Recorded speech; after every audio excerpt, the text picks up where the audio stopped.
Assalamualaikum warahmatullahi wabarakatuh. Perkenalkan, nama saya Dia Fadila dengan NIM C1G024-10075 dari Program Studi Agribisnis Fakultas Pertanian Universitas Mataram. Di sini saya akan mempresentasikan tugas teknologi hasil pertanian yang didosenkan oleh Ibu Novita Hidayatun Nufus, SSI MP, yaitu tentang komoditas pertanian. Definisi kopi. Kopi adalah minuman yang dihasilkan dari seduhan biji kopi yang telah disangrai dan dihaluskan menjadi bubuk. Biji kopi sendiri berasal dari tanaman kopi yang tumbuh di daerah yang beriklim tropis. Dua jenis kopi yang paling umum dibudidayakan dan dikonsumsi di seluruh dunia adalah kopi Arabica dan kopi Robusta. Minuman kopi dikenal karena kandungan kafeinnya, yaitu senyawa alami yang bersifat stimulan dan dapat membantu meningkatkan kewaspadaan serta mengurangi rasa lelah. Manfaat kopi untuk kesehatan. Yang pertama, meningkatkan energi dan konsentrasi. Kandungan kafein dalam kopi membantu merangsang sistem saraf pusat sehingga meningkatkan kewaspadaan, konsentrasi, dan stamina. Yang kedua, meningkatkan metabolisme tubuh. Kafein dapat meningkatkan pembakaran lemak dan metabolisme tubuh yang membantu dalam proses penurunan berat badan. Yang ketiga, memperbaiki mood. Kafein merangsang pelepasan dopamin, zat kimia dalam otak yang berhubungan dengan perasaan senang dan bahagia. Yang keempat, membantu mengurangi depresi ringan. Beberapa peneliti menunjukkan bahwa konsumsi kopi secara rutin dapat menurunkan risiko depresi. Dampak negatif meminum kopi. Dari segi kesehatan, gangguan tidur. Terlalu banyak kafein dapat membantu sulit tidur atau tidur tidak nyenyak. Kedua, meningkatkan asam lambung. Bagi beberapa orang, kopi dapat memicu atau mempengaruhi gangguan lambung. Ketiga, detak jantung meningkat dan gelisah. Konsumsi berlebihan bisa menyebabkan jantung berdebar dan rasa cemas. Dari segi psikologis, ketergantungan kafein. Jika dikonsumsi berlebihan secara rutin, seseorang bisa mengalami gejala putus kafein saat berhenti, seperti sakit kepala dan mudah marah. Kedua, kecemasan dan gugup. Kafein dalam jumlah yang tinggi dapat memicu perasaan gelisah atau panik, terutama pada orang yang sensitif. Pengolahan kopi. Apa itu pengolahan kopi? Pengolahan kopi adalah proses mengubah buah kopi menjadi biji kopi kering yang siap disangrai. Itu sangat penting karena mempengaruhi rasa dan kualitas kopi. Tahap-tahap pengolahan kopi. Yang pertama, panen. Petik buah kopi yang sudah merah matang, hindari buah yang masih hijau atau yang terlalu matang. Kedua, sortir buah. Pisahkan buah yang busuk dari yang rusak. Ketiga, pengolahan. Ada 3 metode utama pengolahan kopi. A. Pengolahan basah. Paling umum dipakai dan menghasilkan rasa kopi yang bersih dan cerah. Langkah-langkahnya: pertama, kupas kulit luar kopi. Kedua, fermentasi biji dalam air 1-2 hari untuk menghilangkan lendir. Ketiga, cuci bersih biji kopi. Keempat, jemur sampai kering. Yang B. Pengolahan kering. Cocok di daerah panas dan kering. Rasa kopi bisa lebih manis. Langkah-langkahnya: pertama, buah kopi dijemur utuh, tidak dikupas. Kedua, jemur selama 2-3 minggu sambil dibalik tiap hari. Yang ketiga, setelah kering, kupas kulit buah dan kulit ari.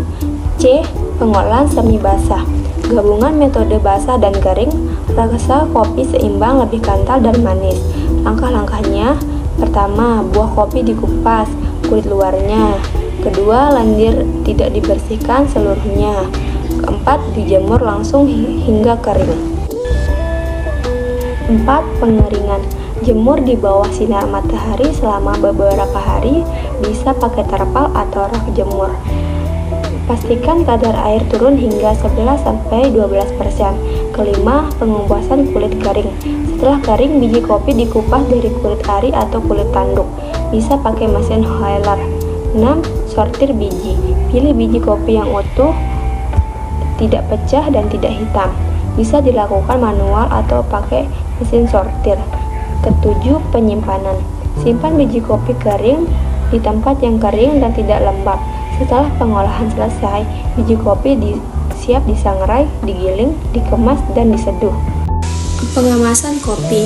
Tujuan pengemasan menjaga aroma dan rasa kopi agar tetap segar, melindungi dari udara, cahaya, dan kelembapan, memudahkan penyimpanan dan penjualan. Langkah-langkah pengemasan kopi. Pastikan kopi sudah siap. Kopi bisa berupa biji sangrai, kopi bubuk. Jangan mengemas kopi yang masih panas dan atau lembab. Pilih jenis kemasan seperti plastik tebal, aluminium foil, standing pouch, dan kemasan zipper.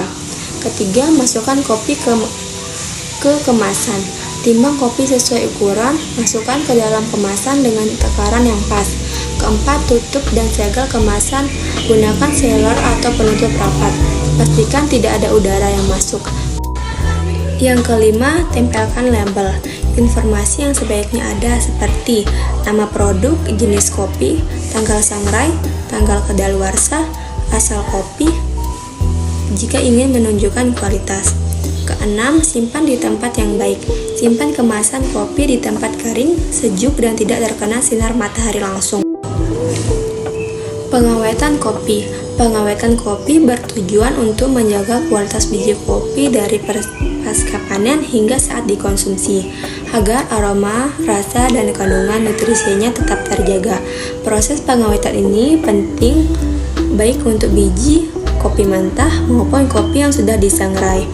Berikut penjelasan mengenai pengawetan kopi berdasarkan tahapannya. Yang pertama, pengawetan biji kopi mentah. Tujuannya untuk menjaga kerusakan akibat kelembapan serangga, jamur, dan oksidasi. Langkah-langkahnya, pengeringan optimal. Biji kopi harus dikeringkan hingga kadar air sekitar 11-12%. Kadar air yang tinggi menyebabkan pertumbuhan jamur seperti Aspergillus. Pengawetan biji kopi sangrai. Tujuannya mencegah oksidasi lemak dan hilangnya aroma khas kopi. Metodenya, simpan dalam wadah kedap udara. Kopi yang telah disangrai cepat mengalami oksidasi. Gunakan kemasan dengan ketup satu arah untuk mengeluarkan gas CO2 tanpa memberikan oksigen masuk. Hindari cahaya, panas, dan udara. Tempatkan kopi di tempat gelap dan sejuk. Jauhkan dari sinar matahari langsung, kompor, dan oven. Waktu konsumsi. Kopi sebaiknya dikonsumsi dalam 2-4 minggu setelah disangrai untuk kualitas yang terbaik. Pengawetan kopi bubuk. Kopi bubuk memiliki area permukaan yang lebih besar, sehingga lebih cepat kehilangan aroma dan kualitas. Gunakan kemasan vakum atau nitrogen flask. Produsen skala besar sering menggunakan pengisian nitrogen agar kopi tahan lama. Penyimpanan dalam toples kaca atau logam. Gunakan wadah kedap udara yang tidak menyerap bau dan jauh dari sumber kelembapan. Jangan simpan di kulkas. Kulkas mengandung kelembapan tinggi yang bisa menyebabkan penggumpalan dan kehilangan aroma. Sekian yang dapat saya sampaikan, kurang lebihnya mohon maaf. Wabillahi taufiq wal hidayah. Wassalamualaikum warahmatullahi wabarakatuh.